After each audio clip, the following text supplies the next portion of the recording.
त्या लोणार आणि बेकरवरनं पैठणमध्ये प्रवेश झालेला आहे. आणि त्यावेळी पैठणला स्वामींचं आगमन झालेलं आहे. स्वामींची ती अपार वेदवंती, ते लावण्य, ते सौंदर्य तिची दैवी कॉपी नाही, ती परमेश्वराची दैवी जी आहे तशा प्रकारची कुठे नाही, अशा प्रकारची ती दैवी. आणि त्या वार्ता त्या पैठण नगरीत प्रवेशल्याबरोबर कळलेली आहे त्या बाईसाला. आणि बाईसाला कळल्यानंतर मनोमन तिची इच्छा झाली की अशा पुरुषाचं दर्शन घ्यावं. पण कधी कधी अडचण होते. एखाद्या माणसाला एखादा तो श्रेष्ठत्व असतं, वयवृद्धत्व असतं, त्याचबरोबर तिच्याजवळ जो गुण होता, पयवृद्धत्व होतं, आणि पण त्या मार्गश्रेष्ठत्वाच्या अभिमानामुळे ती तो सुखरे घालायला तयार नव्हती.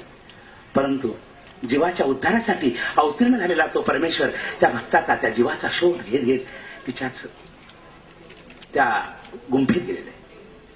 ते गुंफेत गेले तर भगवान श्री चक्रधर स्वामींनी मध्ये प्रवेश झाले. आणि त्यावेळी प्रवेश घेतला, दरवाजातच उभे आहेत तेवढ्यात तिने आपल्या दरवाजा त्या आसनावरूनच आदेश केलाय. काय आदेश केला? बसा. आदेश कसा केला? 3 प्रकारची भाषा आहे. एक जी आहे ती नेत्र पल्लवी. आपण कोणाशी बोलावं की नाही बोलावं याचं पहिल्याला आपल्याला ग्रीन सिग्नल देतात डोळे. डोळ्यातनं आपण एकमेकाकडे बघतो, डोळ्यातनं बघतो, डोळ्याने इशारा